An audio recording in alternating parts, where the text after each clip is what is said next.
Hello, and welcome to the Alchemist Inkwell.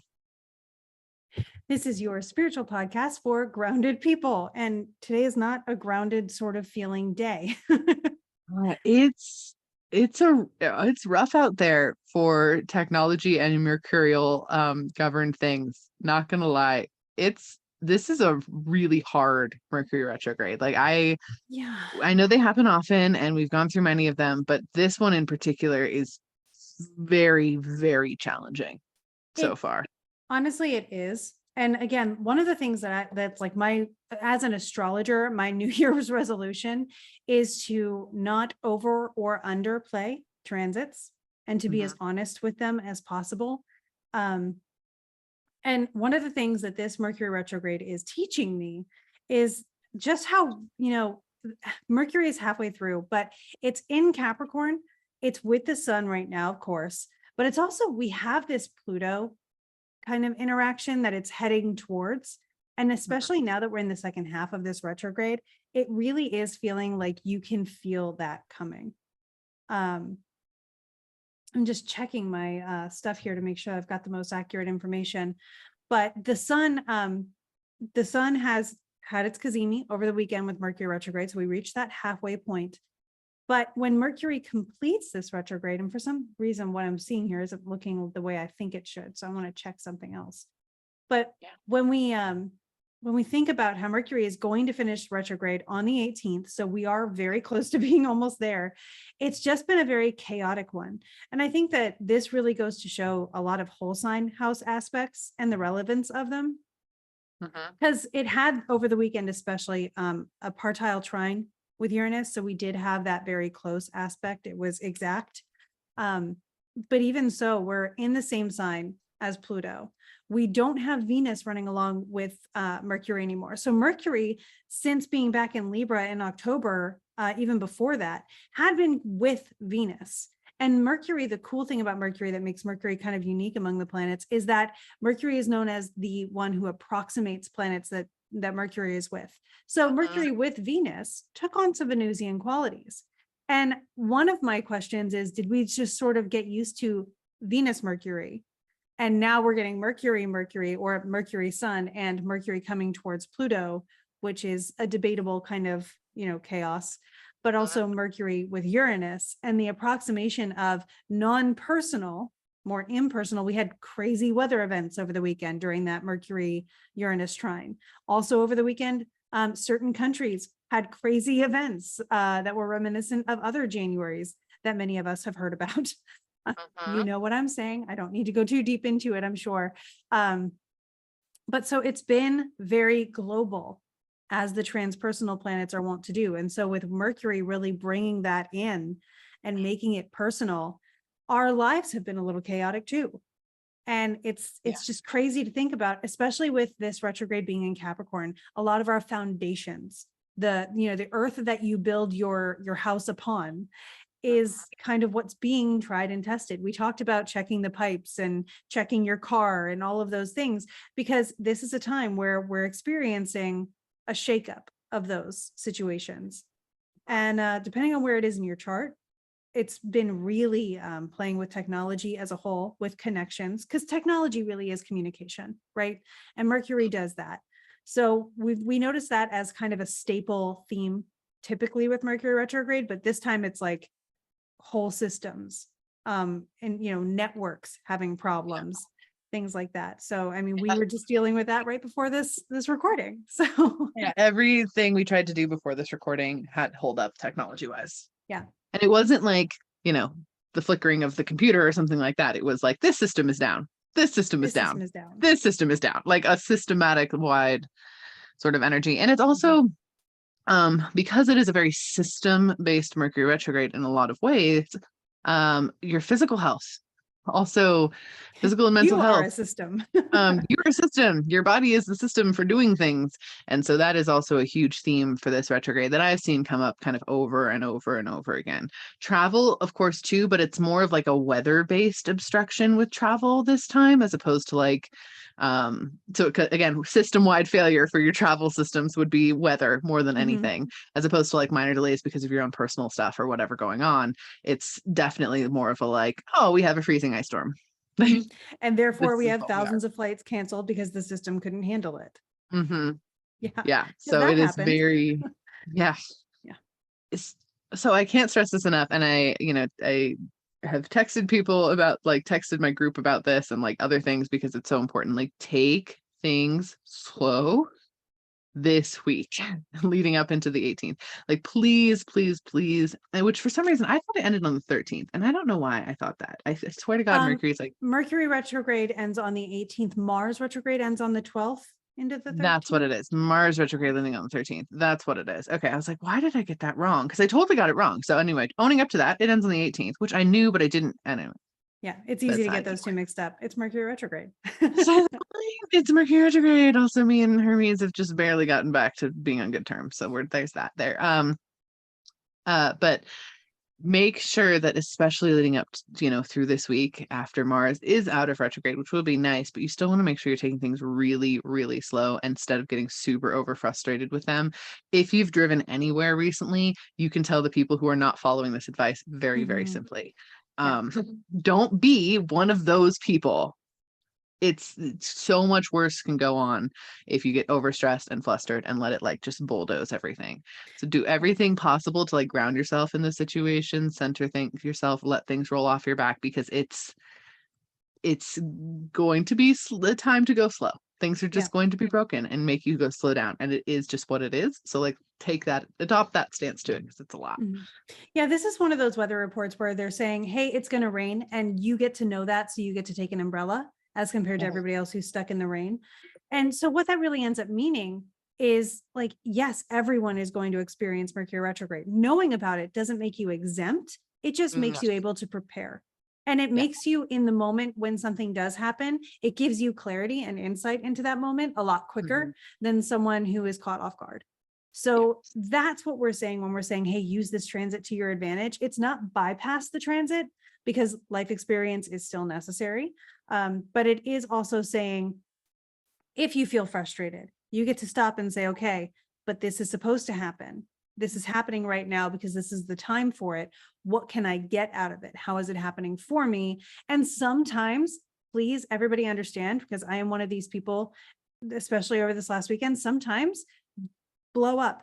If that's what you need to do, I warn people if I'm about to have a rant, or, if I'm about to enter a state of mind where it's like, just, I need to let this out. So please just don't like judge me for it. I just need to process and vent. It really helps to let people know you're about to do that. But you still can process and let out the steam. Like, if you're feeling a lot like an Instant Pot or a pressure cooker right now, where that steam needs to come out because it's built up too much, find a way to let that out, and make sure that anybody who might be impacted by it just knows that that's what's going on. And that way there's no reason to feel any like regret, remorse, shame, or anything around that. Because you are processing feelings right now. And part of processing is feeling them. And part of feeling them may not always be comfortable. Laughter shows signs of a feeling, but so does frustration, so does tears, and they're equally important. It's the judgment of society that has given them different weight. And that's a little unfortunate, but hopefully this can give you permission to do what you need to do in a safe way. Yeah. So let's talk a little bit more about the astrology coming, because it ends on the 18th. What else we got going on? Well, Mars is going out of retrograde as you're listening to this. Yay! So with Mars retrograde, thrilled. I want to throw a party. Seriously, Mars has affected so many people. So Mars has been in retrograde since October 30th. If things were like a little bit overwhelming before that, and then screeched to a halt, and then got really frustrating and annoying and aggravating in that time, that is about to finish that cycle, and we're going into Mars being direct again. You'll be back in the point of action. You'll have the ability to make moves again, especially once Mercury also goes direct. So in this time between the 12th and the 18th, that 1 week span, if it's like, okay, I feel like I can take action again, but I still can't get anything done, plan. Use that time to plan. And just know, like, Mars is moving forward. Mercury will move forward. With Mercury, I like to also talk about the pre-shadow and the post-shadow just because we can track it pretty well. So the stuff that's come up during Mercury retrograde probably started cropping up around December 12th, around that time, and then got addressed during Mercury retrograde. The post-shadow is going to go until about, it was February, I believe it's February 8th, but let me just double check my ephemeris here. Hang on a second. No. Yeah. Okay. So I need to get to a 20-degree thing. Here we go. Yeah. So around February 8th. So between the 18th of January and February 8th, you're going to be laying to rest all of those things that came up to be addressed. And now we get to kind of clean up, right? So we made a mess to be able to get rid of the mess. And now we get to clean it all up. I appreciate that. Yeah. It's important to remember that you're allowed to have parts of a process. Yeah. I am so thrilled to have Mars as my ruling planet this year. And Yeah. Mars is my ruling planet for life. It's the ruler of my chart through many takes on that. So this particular retrograde it's not been bad. I don't want to say it's been bad because it hasn't. The first half of it, I would say I had really, really deep mental health struggles that were not fantastic at all, in ways that I never have mental health struggles that way. So that was definitely an absolute doozy. That did honestly get worked out. A lot of that I throw to Light from Uncommon Stars because that definitely helped clear my mental health big time. It's a book, which I recommended on here, but that was very helpful. And I feel like lots of progress has been made since then. And I think Mercury retrograde actually helped with a lot of that progress for me over the last month, which I've really appreciated. But the absolute heaviness of the feeling of Mars in retrograde has not been fun. yeah, It's just been like, it's almost like you've just been trying to walk with weighted ankle bracelets or something like that, or you have a belt around your waist that's just like dragging a bag of sand behind you while you're trying to walk. It's not that you can't walk, you're not too weak against the bag of sand, but you just know you can't do anything without knowing that it's there and having it be a little bit harder. Yeah. And I think especially considering two of the other aspects that we're looking at for the week of this podcast airing, the week ahead, January 14th and January 18th are the 2 days I would look at the most. And that's Venus square Uranus. And that's also the Sun conjunct Pluto on the same day that Mercury goes direct. Now, both of these tie into what we're going to be talking about with the topic that was voted on in the Patreon, because they do kind of relate back to the resources that we rely on, the systems and the processes that we rely on, or the structures that we rely on. And what we want to talk about today is money beliefs and financial beliefs. And so you might notice, especially with the Venus square Uranus, Venus is the ruler of Taurus. Venus rules beauty, but also the things that keep us comfortable. So that would include the resources that support our lifestyles, right? So the way that you want to support your lifestyle is impacted by, finances in a lot of cases, especially in the way that we perceive the world on the surface. So with Venus square Uranus, people may be experiencing some unexpected expenses or some shakeups in their resources. So I want to make sure that I bring it into, hey, we know that and we're covering this topic. So this should hopefully be a really useful resource if this is the nature of something coming up around you. Also with the Sun conjunct Pluto, we're coming into what would be, we talked about the caterpillar phase a couple episodes ago. This is a butterfly phase. This is an emergence from the cocoon. The Sun conjunct Pluto, that transformation that really goes on, or the metamorphosis, so to speak, on the day that Mercury goes direct. So we're walking away from old things. There might be some intense spiritual clarity that makes something finally ready to be let go, or a cord cut. Those kinds of things coming into play. Pluto does extremes. So you just want to think about that. They like to say something that is big, Pluto will make tiny, and something that is tiny, Pluto will make big. So it's just the one thing straight to the other thing. And that can be really exciting, but it can also be really intense. So the nature of Pluto and the Sun and all of these things in your chart will let you know how that is for you and what you're most likely to experience. But in general, it's good to just be prepared for a big energy day. That's fair. Yeah. I'm interested to see how that comes up. The last time we had a big energy day was when the Venus Cazimi happened. And that was a Yeah. Well, that focus was, that reminds me of the same. yeah, it's the same but different, because again, Yeah. it's, the sun conjoining a Hmm. planet again. Right. But this is also Pluto getting ready to leave Capricorn. Yeah. And Pluto will come back into Capricorn, but it's Pluto saying, okay, I'm also changing. So this is one of my last hurrahs in this sign. Uh-huh. How am I going to handle it? And as we go through talking about our topic today, I think I'm also going to look up, just to be triply sure, if the sun has another conjunction with Pluto in Capricorn during the retrograde. I don't think it does, but I want to double check. Yeah, so our topic today, as we mentioned, it's identifying money blocks, and also we're going to give you some tips on how to release and overcome money blocks. Mhm. This was voted on by our patrons in the Patreon. If you want to join our Patreon, we would love that. Please go ahead and join it. We have all sorts of fun things in there. One of them is voting on episode topics. Our top tier patrons get a bonus video from us every month. We always do something really fun for that. Thoroughly enjoy it.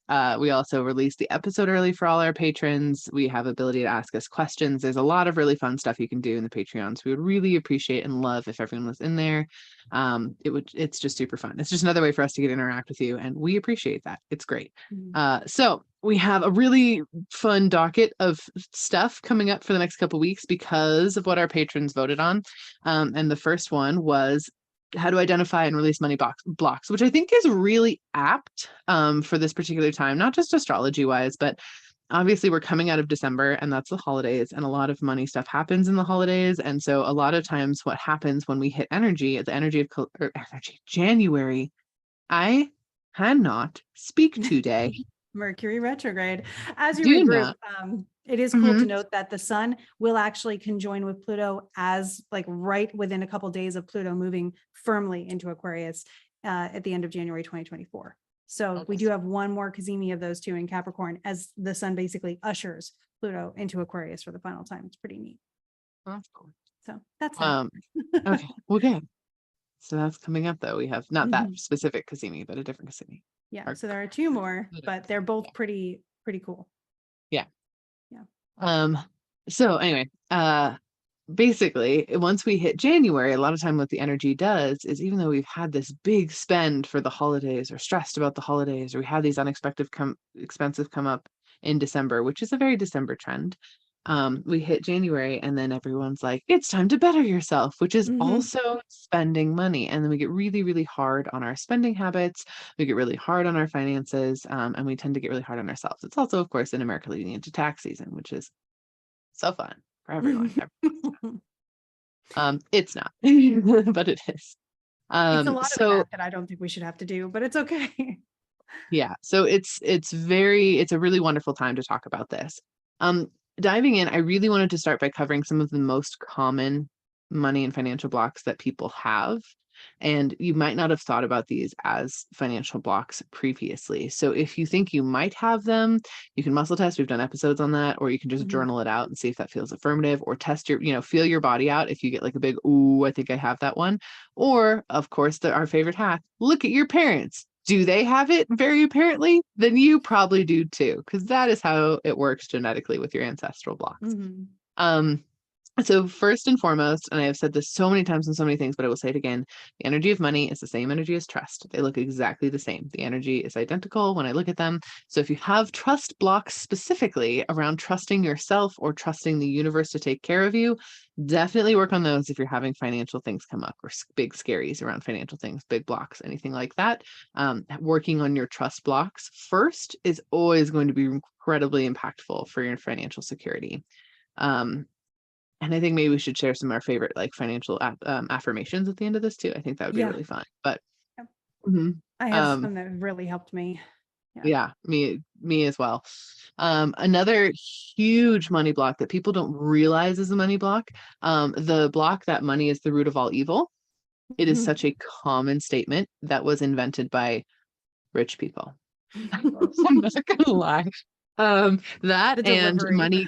Yeah, that and money can't buy you happiness. Those are rich people things. Those are 100% rich people things that got spoken so thoroughly for the not rich people classes of society that we ingrained them as blocks. Money can absolutely buy you happiness. That's its job, Mhm. to be 100% honest. And money is not the root of all evil. Absolutely. It's a way for people to say, you don't want money. I'm up here and it's the root of all evil. It's not good. So those are significant blocks that would make you feel like it's bad to have money, and that is not what we want. Yeah, and I think there's sort of a catch 22 with the way Hmm. society wants you to think about money. Yeah. As we're talking about big blocks that come up, because you have the money can't buy you happiness, but then you also have the, well, you should be happy with what you have. And think about the starving people in whatever other place they're Hmm. using in this generation, you know, or Hmm. like think about, I love, you know, Bible verses get brought up a lot. The meek shall inherit the earth. That's not what that meant. But also the whole situation of like, this person has nothing and they're happier than you'll ever be. There's a state of mind of being able to choose happiness for sure. But in society, in groups, and in the current world that we live in, that is hard to access. And it really is like access is another thing that finances, and let's just say also resources support. Hmm. So, Yeah. you know, if we were in a perfect world, you wouldn't need resources in order to access things that will make you feel included or loved or connected or you know, able to get where you want to go. But we Hmm. live in a world where those things do create the gates that we have to, or hurdles that we have to overcome or pass through. And for some people can jump over a hurdle a lot easier than the other ones, and some people have a lift that just lifts them right over. And it's all about that kind of situation. So I kind of want to validate wherever you're at currently with financial beliefs. I also wouldn't blame yourself for it. No, We internalize that so much that like never my blame yourself. beliefs, it's not even like my money shows my self-worth. It's my belief about money shows my self-worth. Oh, I'm not like enlightened enough to not need money or to not want money or whatever. Or it's just so weird. I have a lot of clients and that I deal with financial stuff with. You know, we use astrology to see when is the flow of resources going to be most open and what do you do in the meantime, and you know, all of that kind of stuff. But also there's a lot of mindset there, right? Because there are going to be times where resources aren't as abundant. What do you do to also, you know, feel secure in those times? And it is a security feeling, but we forgot that. You know, if you Yeah. break it down to what it actually is, something that's, and Demetra George uses this to describe the second house, which is where we typically look for finances in an astrology chart. It's the resources which support your livelihood. And when I heard it put that way, it was like, oh, money's not the only thing that can do that. Hmm. But it is, you know, it is the means to the ends that allow that in a lot of cases. And not always, but sometimes. Yeah, I mean, it's, and again, acknowledging privilege there too. There is Mhm. privilege when it comes to a lot of this stuff. And that's also, you might also have some blocks around like, well, I'm bad at money, or I'm not a safe Mhm. place for money. If you've ever thought that, or I spend too much, or put any like intense morality, anything you've put intense morality on in connection to money, that's where you're going to mine some blocks from, like Mhm. genuinely. Because it's kind of the similar thing to food in that capacity. Again, resource that sustains life, but you know, food in that capacity, any place you've applied morality to food, same sort of deal. That's where you're going to find a lot of blocks, because food is not a moral thing. Food is just food. There's healthy food, there's less healthy food, but food is just food. And that's the same deal with a lot of the financial stuff. If you've applied like energy of, you know, oh, I'm bad with money, or I always spend the wrong things, or, you know, whatever it is, then it's not going to feel safe for money to come to you. You don't want to have money come to you because you have the belief of money being unsafe in your hands. Or even if I don't know what to do with money, that sort of energy, just release those, allow yourself freedom for those, because again, it's not your fault. It's not your fault. It's just not. It's just the blocks. It's the society we live in. It's the what you maybe have got from your parents. I would also examine blocks of the other shoe is always going to drop, or I'm always going to lose all the money I have, anything like that. That is a huge block, especially if you have grandparents that struggled during the Great Depression. That is a massive one. Obviously, we've gone through multiple recessions here. You maybe have had your own experiences that validated that block further. But if you've had grandparents that went through the Great Depression and struggled in any capacity during that time, you really want to examine yourself for that block. Do some journaling. If you're just like, oh, I feel that, whatever. That is another really solid place to look for that sort of money block as well. Or the notion that you have to work hard for money. Yeah. That is another rich people gave us belief. Sorry. Yeah. Well, and no, you and I were just talking about this before the call. I was doing my own belief work over the weekend because I'm doing the same work that we're recommending for you guys. I promise you. And I come from a line of, on both sides of my family, of coal miners. And so there is this, you have to work really hard to show strength. And you have to work really hard and keep that up, because then you won't be strong anymore and you'll like lose that muscle memory and stuff like that. Money can do the same thing. If working really hard is what provided it at one point, you might feel like you always have to maintain that. But what if there's a better alignment that actually allows for more? So there's some beliefs that like, this is what I thought I wanted and I have to really struggle to get it. But what if there was a better, like a different route that's just not typical? Yeah. I would also, in that vein too, the belief, and I can go really deep into this, which I'm not going to do because we have limited time. But the belief that you don't talk about money, and this is a private thing, is actually really, really harmful. Yeah. Because it creates a lot of suffering in silence. It creates a lot of not understanding where the disproportion of funds are going in workplaces and that sort of thing. Like there's so much harm in this, like, oh, finances are a personal thing. Why? That is in and of itself a block. It is a shame that society has instilled in us for no reason. There's not an actual purpose other than you should be ashamed if you have it under control, or if you're doing less or whatever. Instead, it's this like smoke and mirrors thing that everyone's doing with everyone else, instead of making it this thing that can be open and safe to talk about, because it's honestly safe to not safe to acknowledge your own money stuff, even to yourself a lot of the time, because then it comes with, oh, I'm not handling it that well, or they must be handling it better, or this, and this, and it just instills blocks so deeply in all of us, because you're not supposed to talk about money. You're not allowed to talk about money. You can't share money stuff like that. Yeah. So let's talk about some remedies for that, like affirmations that can help with that. Because I will tell you again, with the Demetra George thing, considering resources and looking to things that aren't just money for my happiness, but also, we're both certified in theta healing. One of the things I learned while studying with theta healing was that when I'm manifesting abundance, manifesting money is limiting, because it's not the money that I want. It's what the money's going to give me, what the money grants me access to, what the money brings into my life as far as experience or feeling. So one of the things that I came up with at one point was, it was a belief that came into my head when I needed it. I wanted to not care about the money. That was my desire at that point in time. And what I came up with was, I'm going to do this thing that I know meets my definition of success, where I am supported, I am taken care of, my needs are met, and I'm happy, so much so that I have an overflow of energy to be able to help others. And that's how I feel about success, in whatever way that shows up. And to me, money is a side effect of helping people. Money is a side effect of making a difference. Money is a side effect. It just happens when I'm in alignment. So when I know that I like, one of the many ways I can tell I'm in alignment is when money is just naturally flowing to me. And I know that is an affirmation that a lot of people use. Money naturally flows to me, but it naturally flows to you because you're in alignment. It's not just money naturally flowing to you, because money can't do anything. It's paper. The energy represented by the paper is abundance, is alignment, is security, is comfort.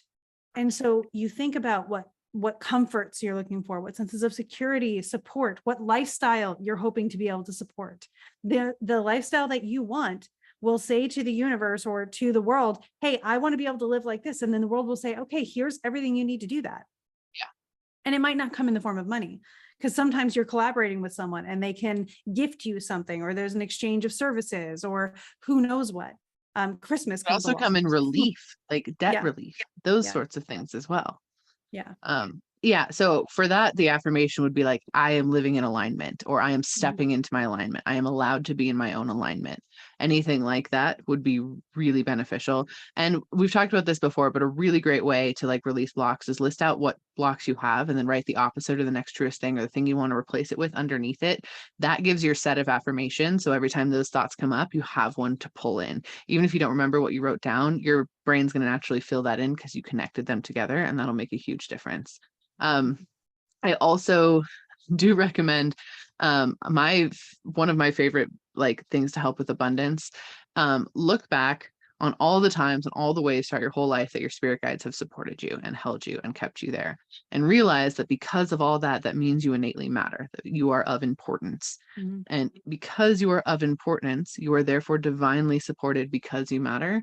And that also, that support energy is also abundance. It's also money. So even just having that affirmation on a day to day of, I'm divinely supported, my needs are met because I matter, or I can, Mhm. everything will be taken care of because I matter. And like holding that space for that affirming energy is really, really helpful. And you have evidentiary support to connect you to that. So you can always be like, if you're in that moment where you're like, no, I don't, nothing's working out, everything's bad, just be like, take a breath and look back at all of that evidentiary support that you have there, continuing to support you forward. Mhm. Yeah, and I also work with clients where one of the first things I'll ask when we're trying to identify a block with money Mhm. is, what's the worst thing that happens if you don't have what you imagine is necessary? And like, will you still be okay? So allow yourself to imagine for a second the worst case scenario, because then you realize what you actually don't want. And then you realize that you, in most cases, you could still survive there. And that means that you don't have to be as afraid of it. But then when you have that, because you're not going to reach that point and again, in most cases, but allowing your unconscious to be able to vent itself the way that you might vent during Mercury retrograde, and allowing yourself to acknowledge this is what you're really thinking. Think about your subconscious and your unconscious as a little kid. They have these fears and they need to tell someone about them. And if you were there, you'd say, okay, well, what is it? Okay, cool. How can we look at this from another way and not make it so scary? And so in the adult world, we tend to think that that's not the same. It's kind of the same, but I also want to validate feelings around those things because it does feel a lot more pass fail in adult world. Um, but if you go into it and say, worst case scenarios, I end up in a box in the park and that's where I live. Okay, so what would I do next? And then, I'm a planner. So I've come up with these things of like, worst case scenario is this for my family, for, my pets, for all of this stuff. And I know that I'm actually never going to be able to reach that, because not only will I manage my current resources well enough to live on whatever shoestring I have to be able to support, but also there are connections that I know will come to me once I reach a point where I'm open to them. And often those worst case scenarios, when they do show up, it's to help us reach a bottom where we start believing in possibilities. And that allows us to open up. I call these God smacks. And if you're in a very hard time, it might help to say, okay, what are some options that I have not opened up to before? I had someone the other day that we were talking about, like, they'll have to go work for someone else again. And I was like, you wouldn't have to do that. You could do, gig economy. You could do all these other options. That unleashed the block enough for them to not be afraid of that specific thing anymore. And then we came up with a plan for right now to not actually reach that point at all. But knowing, and again, I'm hesitant about this because I know there's a lot of people who might be having like big feelings right now. Yeah. And there's big struggles. We're not just like, we're Yeah, not yeah, acknowledging that at all. We're not saying yeah. like, oh, you're fine. Like, that's not what we're saying. No, no. Just acknowledging like, this is the worst thing that could happen. Well, what other things could I do to not get there? Because now we have other options, and Yeah. so it opens up It's doors. it's like reverse engineering the affirmation of I want this or better. It's, Mhm. if this happens, what else can I do? Yeah. If the worst case scenario is I end up working for someone else, how can I not work for someone else? What are my other options? And there Mhm. are, again, there's fortunately, because people have had to be very resourceful over the last few years, new ways are emerging. All Um, the time. Yeah. yeah. And you might be Um, one of the people who invents a new way. yeah. And really quick, we are rounding out our time here, but Mhm. just one last other thing I recommend doing. Obviously you've heard this probably if you're working on manifesting anything, it's always like, oh, share the abundance, or help do things for others to do that. And obviously most Yeah. people are not in the space to do that. One of my all-time favorite ways to do this grab 2-3 pennies and leave them in a grocery store parking lot for someone to find and have a lucky day. That Mhm. is so much abundance you gave them, even just that little smile, because you left 2-3 pennies there and they get to be happy. Like, it doesn't have to be. I used to cash my paycheck inside a casino because I live in Tahoe and that's where they are. And I used to do everything in cash. It was a whole thing. And every like little bit of change, whatever change I had left over from cashing my paycheck, that they would give you, it was like 17 cents or whatever. I'd just leave it in front of the casino because hopefully someone started off walking into a casino on a happy day because they found a lucky penny in the parking lot. Like, it provides abundance, and there again will help with that sort of magnetism of bringing abundance in. And don't be Mhm. afraid to ask your guides. Ask your guides for help. Genuinely, it's genuinely just something very simple, is to just be like, Yeah. hey, I need help with this. Please help me work through this. Please show me what to do. That is totally fine. And you do have that resource available Mhm. to you all the time. Yeah. All the time. Cool. That is a very brief but in-depth dive into money blocks and how to work with them. So we really wanted to set you guys off on the right foot, knowing this is the start of a new year and that tends to come up. Keep in mind, things are going to start moving really comfortably, or not comfortably, but quickly for us again, where we're going to feel like we have more energy and agency over the next couple of weeks, and that will help with them as well. So keep that energy sort of in your space. And yeah, thank you for listening. We're here for you. We appreciate you. Yeah. Hang Yeah. out with us more in the Patreon. Check us out on YouTube. We appreciate it. Yeah. We believe in you too. If nobody has Mhm. told you that yet this year, we are here for you and we know you're amazing and you deserve all the abundance that you can handle. 100%. We'll get through Mercury retrograde. It's almost done. We're hanging on. We got this. Yep, We're all got it. in this together. Everything will be direct Sending by you, the end of the month. We've got this. right? Sending you all of the love. Do something fun this week, and we hope that you Go make go some make some magic. magic. Huh? I don't know. I like it. Bye.